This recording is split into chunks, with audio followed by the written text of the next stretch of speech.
ஓம் முருகா போற்றி, கந்தா போற்றி, கடம்பா போற்றி, கதிர்வேலா போற்றி, அறுவடை வீடு கொண்ட முருகப்பெருமானே போற்றி போற்றி. என் செல்ல குழந்தையே,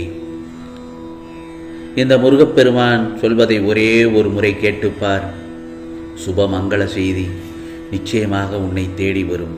ஆம், இது திருச்செந்தூர் முருகனின் உத்தரவு. என் செல்லமே, உன் வாழ்க்கை சுமையாக இல்லாமல் இருக்க வேண்டுமென்றால் நீ சிலரை மறந்துவிடு, சிலரை மன்னித்து விடு, சிலரையோ கடந்து வந்துவிடு.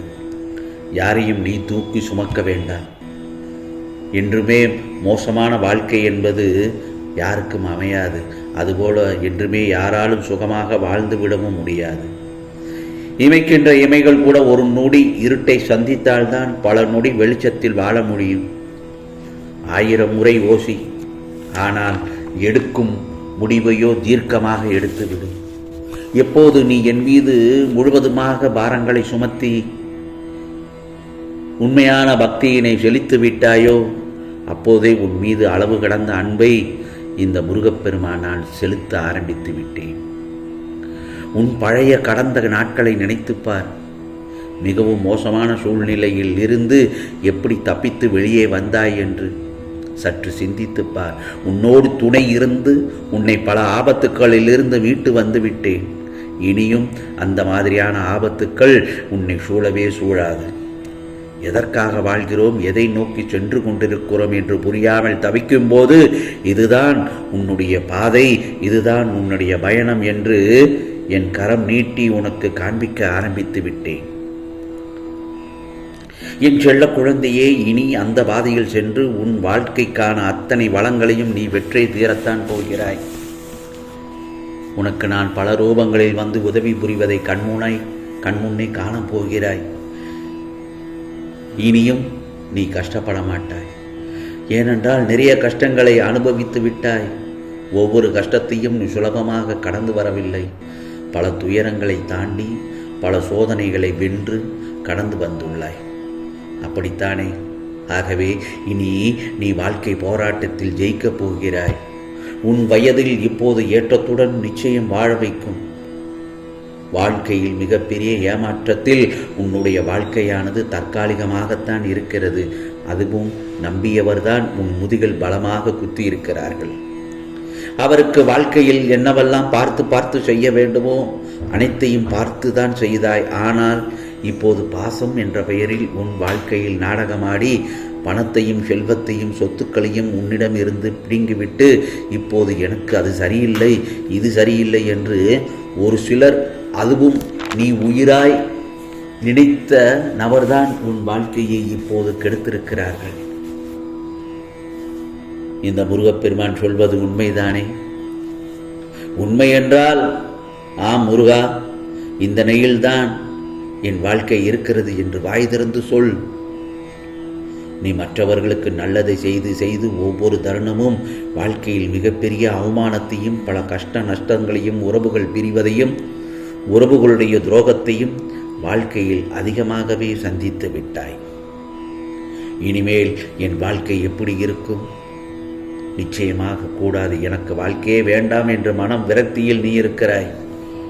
அந்த விரக்தியில்தான் என்னென்னமோ பேசுகிறாய், என்னென்னமோ நினைக்கிறாய், தேவையில்லாததையும் புலம்புகிறாய். என் செல்ல குழந்தையே, நீ செய்தது அனைத்தும் தர்மம்தான். உன்னிடம் உள்ளது நேர்மை. இந்த நல்ல எண்ணத்திற்காகவும் நீ செய்த காரியத்திற்கும் நன்றி கட்ட மனிதர்கள் மறந்துவிடலாம்.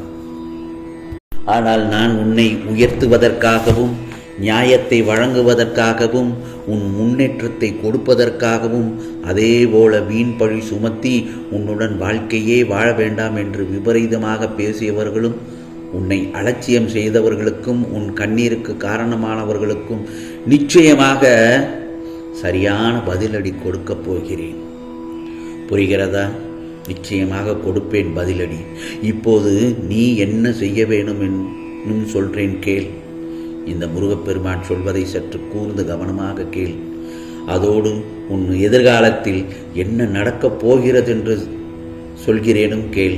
முதலில் தைரியமாக எந்திரி. எவருக்கும் பொய்யான வாக்கை தரவில்லை. இந்த முருகப்பெருமான். நான் இருக்கும் பட்சத்தில் எனக்கு என்ன கவலை என்று நீ எழுந்து உன் கடமைகளை செய்து கொண்டே இரு. உனக்கு பிடித்திய விஷயங்களை செய், நிச்சயமாக வெற்றி கிடைக்கும். உனக்கு வழியே இல்லை என்றாலும் நான் வழிகளை உருவாக்கி உணர வைத்து உன்னை வழிகாட்டியாக நான் அமைக்கின்றேன். ஆனால் தைரியமாக நான் இருக்கிறேன் என்று என்னை முழுமையாக நம்பி வர வேண்டும். என்னை நம்பி வருபவர்களை நான் நிச்சயம் கண்டிப்பாக எந்த தூரத்தில் இருந்தாலும் எப்படியாவது உன்னை காப்பாற்றி விடுவேன். ஆனால் எந்த ஒரு விஷயத்தையும் யோசித்து கொண்டு நடக்குமா நடக்காதா, கிடைக்குமா இது கிடைக்காதா, முடியுமா முடியாதா என்று அலட்சிய எண்ணத்தோடு வரக்கூடாது.